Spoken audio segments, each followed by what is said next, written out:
अलग अलग प्रतियोगी परीक्षाओं की तैयारी को समर्पित सभी अभ्यर्थियों का अपने इस यूट्यूब चैनल पर हार्दिक आभार है।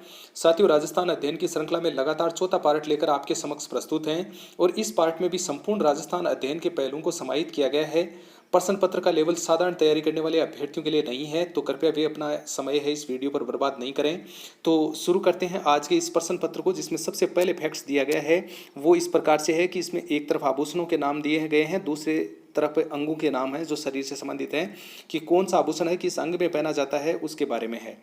तो झाले और छेलखड़ी आभूषण है वो कान का आभूषण माना जाता है, खुंगाली आभूषण है वो गले से संबंधित है और टणक्यो आभूषण है वो पैर का आभूषण है, जबकि एरंग पत्तो आभूषण है वो कान से संबंधित है। झाले व छेलखड़ी कान में, खुंगाली गले में, टणक्यो आभूषण पैर का आभूषण है और एरंग पत्तो आभूषण ये कान से संबंधित है। दूसरे प्रश्न में सन 1971 और 81 के मध्य राजस्थान की जनसंख्या वृद्धि दर कितनी रही। 1971 और 81 के मध्य राजस्थान की जनसंख्या वृद्धि दर पूछी है तो वो 32.97% रही थी 1971 और 81 के मध्य। तीसरे में 15वीं विधानसभा में अनुसूचित जाति की महिला सदस्य संख्या 8 है। 15वीं विधानसभा जो वर्तमान में चल रही है उसमें अनुसूचित जाति की महिलाओं की जो संख्या है वो है 8, जबकि अनुसूचित जनजाति की जो महिलाएं हैं उनकी संख्या है वो 3 मानी गई है। अनुसूचित जाति की महिलाओं की संख्या 8 और अनुसूचित जनजाति की महिलाओं की संख्या है वो है 3। चौथे नंबर के सवाल में केंद्र सरकार की स्मार्ट सिटी योजना के प्रथम चरण में चयनित राजस्थान के 2 जिले हैं। केंद्र सरकार की जो योजना थी स्मार्ट सिटी योजना, इसमें के प्रथम चरण में राजस्थान के 2 जिलों का चयन किया गया था। वो जिले हैं उदयपुर और जयपुर। तथा स्मार्ट सिटी योजना के तहत राजस्थान के कुल 4 जिलों का चयन हुआ था, उसमें है जयपुर, उदयपुर, कोटा और अजमेर। इन 4 जिलों का चयन है वो स्मार्ट सिटी योजना के तहत किया गया था। 5 में रंगमहल सभ्यता का उत्खनन सन 1952 से 54 को किसके निर्देशन में एक स्वीडिश दल द्वारा किया गया था। रंगमहल सभ्यता जो गंगानगर में स्थित है, इस सभ्यता का जो उत्खनन है वो सन 1952-54 में एक स्वीडन का देश है और वहाँ का एक दल आया हुआ था, वो इस सभ्यता का जो उत्खनन कार्य है वो किया था। तो ये डॉक्टर हन्नारीड नाम का कोई व्यक्ति था, उनके निर्देशन में इस सभ्यता का उत्खनन हुआ था। फिर है जालोर जिले का वह प्रसिद्ध नृत्य जिसमें केवल महिलाएं भाग लेती हैं। जालोर जिले का एक ऐसे नृत्य का नाम बताना है जिसमें महिलाएं भाग लेती हैं केवल, और ये होली के अवसर पर महिलाओं द्वारा गोल घेरा बनाकर सामूहिक रूप से किया जाता है। होली के अवसर पर महिलाओं द्वारा गोल घेरा बनाकर सामूहिक रूप से किया जाने वाला नृत्य कौन सा है, तो वो है लुम्बार नृत्य। साथ में है उदारीकरण और वैश्वीकरण के संदर्भ में राज्य के विकास के लक्ष्यों को प्राप्त करने के लिए सरकार को आर्थिक नीतियों के संबंध में सलाह देने हेतु वर्ष 2004 में आर्थिक नीति सुधार परिषद का गठन किया गया था। उदारीकरण और वैश्वीकरण के संदर्भ में राज्य के विकास लक्ष्यों को प्राप्त करने के लिए सरकार को आर्थिक नीतियों के संबंध में सलाह देने हेतु वर्ष 2004 में आर्थिक नीति सुधार परिषद का गठन किया गया था, जिसके अध्यक्ष हैं वो मुख्यमंत्री हुआ करते थे। फिर 8वें में है अमृता देवी की स्मृति को अक्षुण्ण बनाए रखने के लिए पहला खेजड़ली दिवस कब मनाया गया। अमृता देवी की याद में ये मनाया गया था 12 सितंबर 1978 को पहला खेजड़ली दिवस है वो मनाया गया था। 9 नंबर के सवाल में दक्षिणी राजस्थान के गरीब व आदिवासी बाहुल्य क्षेत्र की फसल को क्या कहा जाता है। दक्षिणी राजस्थान के गरीब और आदिवासी बाहुल्य क्षेत्र की फसल को क्या कहा जाता है, तो वो कांगड़ी कहा जाता है। 10 नंबर के सवाल में सन 1982 में बीकानेर में राजस्थान का पहला खेल स्कूल है। सन 1982 में बीकानेर में राजस्थान का पहला खेल स्कूल शार्दुल स्पोर्ट्स स्कूल के नाम से खुला था। फिर पिंगल शैली का विकास। राजस्थान की जो भाषा शैली की 2 शैलियां हैं, पिंगल और डिंगल।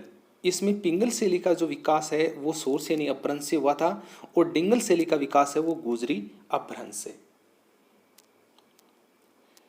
12 नंबर के सवाल में लोगों में जागृति लाने हेतु मेवाड़ प्रजामंडल और मेवाड़ वासियों में एक अपील नामक पत्र किन के द्वारा प्रकाशित किए गए थे। लोगों में जागृति लाने हेतु मेवाड़ प्रजामंडल और मेवाड़ वासियों में एक अपील नामक पत्र है वो किसके द्वारा प्रकाशित किए गए थे, तो वो पत्र ऐसे प्रकाशित किए गए थे माणिक्यलाल वर्मा के द्वारा। लोगों में जागृति लाने के लिए ऐसा किया गया था। फिर है 13 में है 12वीं पंचवर्षीय योजना के संदर्भ में कुछ आंकड़े दिए गए हैं, उनके बारे में देखें। ऊर्जा क्षेत्र में जो खर्च करने का लक्ष्य रखा गया था वो 36.92% रखा गया था। सामाजिक व सामुदायिक सेवाओं में है वो 35.28% खर्च करने का जो योजना है वो बनाई गई थी और ग्रामीण विकास के क्षेत्र में 9% खर्च करने की योजना है वो बनाई गई थी 12वीं पंचवर्षीय योजना में। ऊर्जा में 36.92%, सामाजिक व सामुदायिक सेवाओं में 35.28% और ग्रामीण विकास में 9%। 14 नंबर के सवाल में शुभ शक्ति योजना की शुरुआत हुई थी। शुभ शक्ति योजना है ये राजस्थान में, इसकी शुरुआत कब हुई थी? तो 1 जनवरी 2016 से इस योजना की शुरुआत है वो राजस्थान में हुआ करती थी। ये विवाह जो महिला है, बच्ची है, उसके विवाह से संबंधित योजना थी और इस योजना में जो सरकार की तरफ से 50,000 रुपये जो अमुक विवाहिता को मिलते हैं उसके विवाह करने के संदर्भ में, तो उसके लिए ये योजना राजस्थान में चली थी शुभ शक्ति योजना के तहत। फिर देखना और है 15 में है कि महाराणा कुंभा के संगीत गुरु, महाराणा कुंभा है उनके संगीत गुरु थे सारंग व्यास और कुंभा का जो सर्वश्रेष्ठ दरबारी कवि है वो कन्हैया व्यास थे और वास्तु मंजरी ग्रंथ के लेखक वो नाथा थे उस समय और सुपासनेम चरियम नामक ग्रंथ की रचना है ये कुंभा के समय हुई थी। देखना इसमें दोबारा सवालों को देखें, 4 सवाल इसमें तैयार हो रहे हैं, वो इस प्रकार से हैं कि महाराणा कुंभा के जो संगीत गुरु हैं वो सारंग व्यास हैं, कुंभा का सर्वश्रेष्ठ दरबारी कवि हैं वो कन्हैया व्यास हैं, वास्तु मंजरी ग्रंथ के लेखक हैं वो नाथा हैं और सुपासनेम चरियम ग्रंथ है इसकी रचना है वो कुंभा के समय हुआ करती थी। साथियों, अगर कोई अभ्यर्थी चैनल से इस समय नया जुड़ा है तो चैनल को सब्सक्राइब जरूर कर लें ताकि आने वाले जितने भी जो वीडियो उनके नोटिफिकेशन की सूचना आपको तुरंत प्राप्त हो सके। 16 में सन 1967 के अनुसार मुख्यमंत्री राज्यपाल और मंत्रिपरिषद के मध्य कड़ी का कार्य करता है। अनुच्छेद 167 के अनुसार मुख्यमंत्री है वो राज्यपाल और मंत्रिपरिषद के मध्य कड़ी का कार्य करता है। ठीक इसी में एक दूसरा सवाल ये है कि अनुच्छेद 167(1) के तहत प्रशासन संबंधी समस्त सूचनाएं हैं वो मुख्यमंत्री है वो राज्यपाल को देगा। किसके अनुच्छेद के तहत? 167(1) के तहत। और अनुच्छेद 167 के अनुसार मुख्यमंत्री है वो राज्यपाल और मंत्रिपरिषद के मध्य की कड़ी का कार्य करता है। 17वें में है कि राजस्थान की पहली महिला विधानसभा अध्यक्ष सुमित्रा सिंह कौन सी विधानसभा की अध्यक्षा रही थी? राजस्थान की पहली महिला विधानसभा अध्यक्ष थी सुमित्रा सिंह, ये महिला थी और ये पहली विधानसभा की अध्यक्षा रही थी। ये कौन सी विधानसभा की अध्यक्षा रही थी? तो ये 12वीं विधानसभा है उसकी अध्यक्षा रही थी। 2003 से 2008 तक ये जो विधानसभा चली थी इसमें ये पहली महिला विधानसभा अध्यक्ष रही थी। उसके बाद में 18 में है कि राजस्थान के 3 जिलों में 2-2 नगर निगम हैं। राजस्थान के 3 ऐसे जिले हैं जिसमें 2-2 नगर निगम है। वर्तमान में राजस्थान में 10 नगर निगम हैं, उनमें से जयपुर में 2 हैं, जोधपुर में 2 और कोटा में भी 2-2 नगर निगम हैं। 19 में सन 2011 में राजस्थान लोक सेवा आयोग के अध्यक्ष के अलावा सदस्यों की संख्या 2 से बढ़ाकर कितनी कर दी गई थी? 2011 में आरपीसी के जो अध्यक्ष होते थे उनके अलावा जो सदस्यों की संख्या पहले 2 ही थी उसको बढ़ाकर 7 कर दिया गया है और 7+1 यानी कि एक अध्यक्ष को भी शामिल कर लिया जाए तो सदस्यों की टोटल संख्या अध्यक्ष सहित हो जाएगी 8। फिर है राजस्थान में राज्य महिला नीति कब जारी की गई? राजस्थान में राज्य महिला नीति है वो किस तारीख को जारी हुई थी? तो वो जारी हुई थी 8 मार्च 2000 को। हरियाणा के साथ सबसे लंबी सीमा, हरियाणा जो राज्य है उसके साथ में सबसे लंबी सीमा राजस्थान के किस जिले की है? तो वो है हनुमानगढ़ जिले की। और उसी हरियाणा से सबसे कम सीमा है वो जयपुर जिले की लगती है।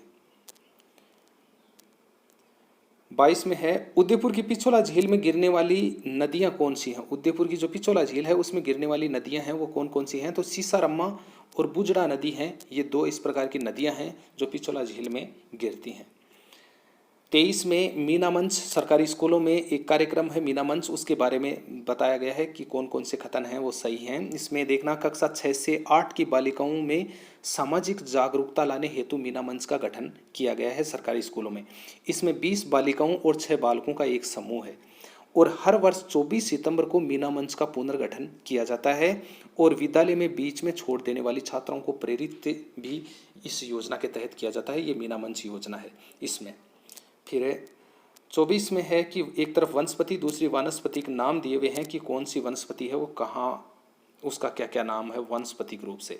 तो धोकड़ा का नाम है वो एनोजिस पंडुला है और बांस है उसका बम्बूसा वल्गेरिस नाम है और मोथिया है उसका नाम है सिम्पोगोन मार्टिन, और सेवण घास है उसका वानस्पतिक नाम है लस्यूरुस सिंडिकुस। दोबारा देखें, धोकड़े का वानस्पतिक नाम है एनोजिस पंडुला, बांस का है बम्बूसा वल्गेरिज, मोथिया घास है उसका वैज्ञानिक नाम जो वानस्पतिक नाम है वो सिम्पोगोन मार्टिन है, और सेवण घास है उसका लस्यूरुस सिंडिकुस। फिर है 25 में, राजस्थान की कामधेनु राठी गाय को कहते हैं। राजस्थान की जो कामधेनु गाय है वो राठी गाय को कहते हैं, और ये लाल सिंधी और साहीवाल की मिश्रित नस्ल है राठी गाय। लाल सिंधी और साहीवाल की मिश्रित नस्ल है। 26 में, वर्ष 2019 की पशुगणना के अनुसार कुछ डेटा दिए हुए हैं, वो है कि कुल पशुधन है राजस्थान का वो 567.76 लाख है, और पशु घनत्व राजस्थान का वो 166 है। सर्वाधिक पशु घनत्व है वो 2 जिलों में पाया जाता है, दौसा और राजसमंद में। और सर्वाधिक जिस जानवर की वृद्धि हुई है 2019 की पशुगणना में वो है भैंस, और उसमें 5.53% की वृद्धि है वो हुई है। 27 में, किस स्थान के उत्खनन से मृतपात्र पर स्वास्तिक चिन्ह अंकन मिला है? किस स्थान के उत्खनन से मृतपात्र पर स्वास्तिक चिन्ह है वो अंकित मिला है? तो ऐसा है विराटनगर, जयपुर की जो सभ्यता है जिसको बैराट सभ्यता भी कहते हैं, वहाँ से उत्खनन में इस प्रकार का स्वास्तिक चिन्ह है उसका अंकन मिला है। 28 में, बांदीसेंद्रा परियोजना है वो भीनमाल जालोर में है। बांदीसेंद्रा परियोजना है वो भीनमाल जालोर में, सूंकली सेलवाना रेवदार सिरोही में, और मातरकुंडिया बांध है वो बनास नदी पर है, ये चित्तौड़गढ़ में है। और नंदसमंद परियोजना है ये बनास नदी पर, ये राजसमंद में है। और अज्जान बांध जो गंभीर नदी पर है ये भरतपुर में है। दोबारा देखें, बांदीसेंद्रा परियोजना भीनमाल जालोर में, सूंकली सेलवाना परियोजना रेवदर सिरोही में, मातरकुंडिया बांध बनास नदी पर जो बांध बनाया गया है ये चित्तौड़गढ़ में है। और नंदसमंद परियोजना है ये बनास नदी पर है, ये राजसमंद में है। और अज्जान बांध गंभीर नदी पर है, ये भरतपुर में है। 29 में, राजस्थान में भैरू सिंह डिजिटल लाइब्रेरी किस जिले में स्थित है? भैरू सिंह डिजिटल लाइब्रेरी है ये कहाँ पर किस जिले में है? तो ये है उदयपुर में। फिर 30 में है कि नारी चित्रण में नेत्रों के ऊपर और नीचे की रेखाओं का समांतर रूप से मिलना किस चित्रशैली की प्रमुख विशेषता है? नारी चित्रण में नेत्रों के ऊपर और नीचे की रेखाओं का समांतर रूप में मिलना किस चित्रशैली की प्रमुख विशेषता है? तो वो है बूंदी शैली की मुख्य विशेषता। राजस्थान के वे राज्यपाल जो राज्यपाल पद और विधानसभा अध्यक्ष दोनों पदों पर रह चुके हैं, ऐसे व्यक्ति कौन हैं? तो वो हैं बलिराम भगत, जो राज्यपाल पद पर भी रहे और विधानसभा अध्यक्ष भी रहे। 32 में, राजस्थान के वे लोक संत जो रजब हैं वो आजीवन दूल्हे के वेश में रहे, और इनकी प्रधान गद्दी कहाँ पर थी? तो इनकी प्रधान गद्दी है वो सांगानेर जयपुर में थी, और ये राजस्थान के ऐसे लोक संत थे जो आजीवन दूल्हे के वेश में रहे थे। फिर है 33 में, राजस्थान में न्यूनतम दैनिक तापांतर कौन से महीनों में पाया जाता है? न्यूनतम दैनिक तापांतर है वो कौन से महीनों में पाया जाता है? तो वो पाया जाता है जुलाई और अगस्त में। 33 में, राजस्थान के वे स्वतंत्रता सेनानी जो मृत्यु पर्यंत अंग्रेजों के द्वारा गिरफ्तार नहीं किए जा सके और उनको राजस्थान का चंद्रशेखर कहा जाता है। राजस्थान के एक ऐसे स्वतंत्रता सेनानी का नाम बताना है जिसको अंग्रेज गिरफ्तार नहीं कर पाए और उसको राजस्थान का चंद्रशेखर भी कहा जाता है, तो उसका नाम है जोरावर सिंह बारहट। 34 में, अलवर शैली का जो चित्रकार है वो डालचंद था। अलवर शैली का चित्रकार है वो डालचंद है। कई बार प्रतियोगी परीक्षाओं में जो चित्रकार हैं उनके नाम दे दिए जाते हैं और पूछा जाता है कि अमुक चित्रकार किस चित्र शैली से संबंधित है, तो डालचंद है वो अलवर शैली का चित्रकार है। और अलवर शैली है वो जयपुर और दिल्ली शैली का मिश्रण है। एक तरह से अलवर जयपुर और दिल्ली शैली का की मिश्रण इसलिए कहा जा रहा है कि इन दोनों शैलियों का प्रभाव है वो अलवर शैली में देखने को मिलता है। एक उत्तर तोत्रादि नाम से प्रसिद्ध है एक राजस्थान का तीर्थ स्थल, वो गलता है जो जयपुर में है, उसको उत्तर तोत्रादि के नाम से भी पुकारते हैं। और पशुपालन के प्राचीनतम साक्ष्य हैं वो बागोर भीलवाड़ा से प्राप्त हुए हैं। और चित्रकला संस्थान है एक दोहरा नाम का, वो है जोधपुर में। एक बार दोबारा देख लें, डालचंद अलवर शैली का चित्रकार था। अलवर शैली है वो जयपुर और दिल्ली शैली का उस पर प्रभाव देखने को मिलता है। उत्तर तोत्रादि के नाम से गलता तीर्थ स्थल को जाना जाता है। और पशुपालन के प्राचीनतम साक्ष्य हैं वो बागोर भीलवाड़ा से मिले हैं। और चित्रकला संस्थान दोहरा है वो जोधपुर में कार्यरत है। फिर है 35 नंबर सवाल में वह सिंचाई परियोजना जिसमें कृषि योग्य कमांड क्षेत्र 2000 से 10,000 हेक्टेयर के बीच में हो उसे मध्यम सिंचाई परियोजना कहते हैं। एक ऐसी सिंचाई परियोजना जिसमें वो 2000 से 10,000 हेक्टेयर के बीच में हो तो ऐसी सिंचाई परियोजना को मध्यम सिंचाई परियोजना कहते हैं। 2000 से 10,000 हेक्टेयर के बीच। 36 में उदयपुर के महाराणा राज सिंह को जील या चारणवास के कवि कम्माजी कम्मा ने अपने कवित्व के माध्यम से किन से मिलने हेतु दिल्ली जाने से रोका था। उदयपुर का महाराणा थे राज सिंह और जील या चारणवास के कवि थे, ये एक स्थान है जील या चारणवास, और वहाँ के कोई कवि थे कम्माजी नाम के, और इन्होंने अपने कवित्व के माध्यम से, छंद हैं, कवित्व छंद हैं, उनके माध्यम से दिल्ली में किस से मिलने के लिए राजा जा रहे थे, इसलिए उनको रोक लिया था अपने कवितों के माध्यम से।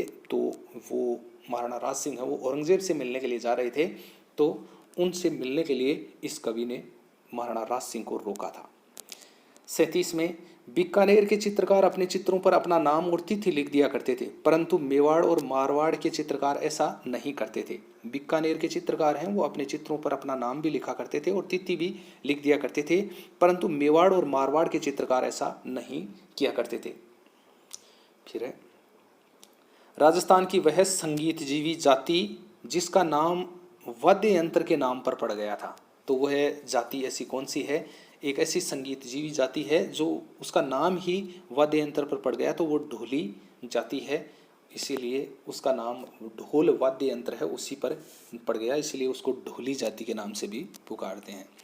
फिर 39 में महाराणा जगत सिंह के समय उत्कीर्ण जगन्नाथ राय प्रशस्ति के उत्कीर्णकर्ता कौन थे। महाराणा जगत सिंह के समय जगन्नाथ राय प्रशस्ति के उत्कीर्णकर्ता कौन थे, तो वो थे कृष्ण भट्ट।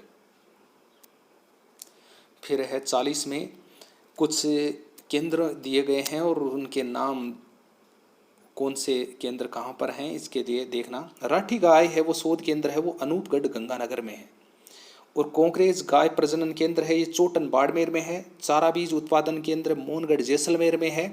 अरणा झरना जलप्रपात है ये जोधपुर में है, और मेघराज मुकुल एक जिनकी सेनानी प्रसिद्ध रचना है, तो ये जो कवि हैं मेघराज मुकुल हैं ये राजगढ़ चूरू के थे। दोबारा देखें, राठी गाय शोध प्रजनन केंद्र जो गाय शोध केंद्र है ये अनूपगढ़ गंगानगर में है। कोंकरेज गाय प्रजनन केंद्र चोटन बाड़मेर में। चारा बीज उत्पादन फार्म है ये मोहनगढ़ जैसलमेर में है, और अरणा झरना जलप्रपात है ये जोधपुर में है, और मेघराज मुकुल जो कवि हैं ये राजगढ़ चूरू जिले के थे। 41 में है कि राजस्थान के वे मुख्यमंत्री जिन पर 24 नवंबर 1976 को उनकी स्मृति में 25 पैसे का डाक टिकट जारी किया गया था। वे मुख्यमंत्री राजस्थान के जिन पर 24 नवंबर 1976 को उनकी स्मृति में 25 पैसे का डाक टिकट जारी किया गया था, तो ऐसे मुख्यमंत्री थे हीरालाल शास्त्री। 42 में राजस्थान का सर्वाधिक क्षेत्र किस जलवायु प्रदेश के अंतर्गत आता है। राजस्थान का सर्वाधिक क्षेत्र है वो कौन सी जलवायु प्रदेश के अंतर्गत आता है, तो वो आता है BSHW के अंतर्गत। 43 में राजस्थान के पूर्व मुख्य सचिव विपिन बिहारी लाल माथुर ने कितने मुख्यमंत्रियों के साथ कार्य किया था, तो विपिन बिहारी लाल माथुर हैं ये राजस्थान के ऐसे मुख्य सचिव भी रहे थे जिसने सर्वाधिक मुख्यमंत्रियों के साथ में कार्य करने वाले मुख्य सचिव रहे थे, और इन्होंने 4 मुख्यमंत्रियों के साथ में कार्य किया था। एक तरफ राजस्थान के महल दे रखे हैं, दूसरी तरफ उनकी स्थिति।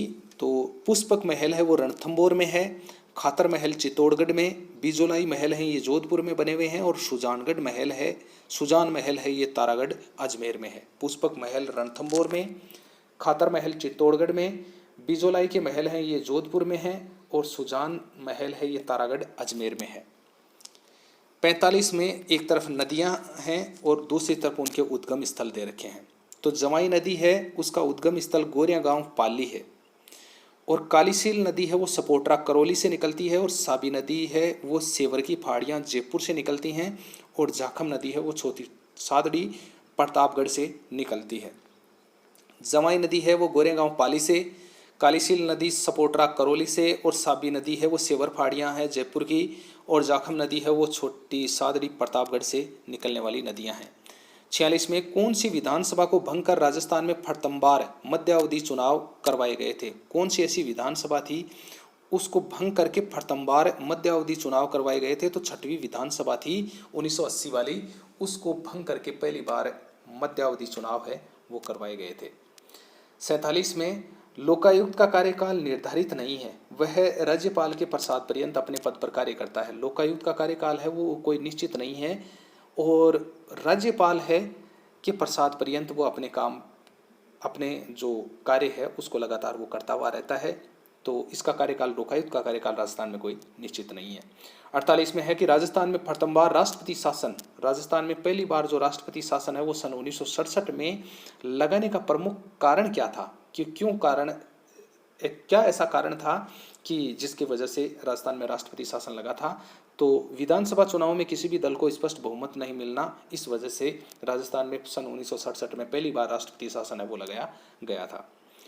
49 में राजस्थान में संसदीय सचिव बनाने की व्यवस्था का प्रारंभ सन 1967 में मोहनलाल सुखाड़िया के कार्यकाल में शुरू हुआ था। राजस्थान में संसदीय सचिव बनाने की व्यवस्था की शुरुआत है वो 1967 में मोहनलाल सुखाड़िया के कार्यकाल में हुई थी। अंतिम 50 नंबर के सवाल में, राजस्थान में राज्य बाल अधिकार संरक्षण आयोग का गठन कब किया गया। राजस्थान में राज्य बाल अधिकार संरक्षण आयोग है उसका गठन कब किया गया, तो उसका गठन हुआ था 9 जून 2009 को। तो साथियों इस तरह से ये आपके 50 क्वेश्चन हैं, 50 क्वेश्चन नहीं, कहीं इसमें ज़्यादा क्वेश्चन समाहित हैं वो जो आपने देखे ही हैं। और मेरा पूरा प्रयास यही रहा है इस वीडियो में कि जितने भी जो आपके अलग अलग राजस्थान अध्ययन से संबंधित बिंदु हैं जो आपके सिलेबस में अलग अलग प्रतियोगी परीक्षाओं में सम्मिलित हैं, तो उन बिंदुओं को समाहित करते हुए मैंने इस वीडियो को बनाया है। और ऐसे ही वीडियो हैं वो आपको और भी आगे समय समय पर उपलब्ध होते रहेंगे। आप कमेंट बॉक्स में कमेंट करके आप ज़रूर बताएं कि आपके जो प्रश्नों का लेवल है वो किस तरह से लगा और किस तरह के क्वेश्चन है वो आने वाले वीडियो में उपलब्ध होने चाहिए। तो आपके लिए आप कमेंट बॉक्स में कमेंट करके बता सकते हैं। और जो अभ्यर्थी चैनल से नए जुड़े हैं वो चैनल को सब्सक्राइब अवश्य कर लें, बेल आइकन को प्रेस करें ताकि आने वाले जितने भी जो वीडियो हैं उनके नोटिफिकेशन की सूचना आपको तुरंत प्राप्त हो सके। तो मिलते हैं ऐसे ही एक नई वीडियो के साथ में, तब तक के लिए जय हिंद, जय भारत।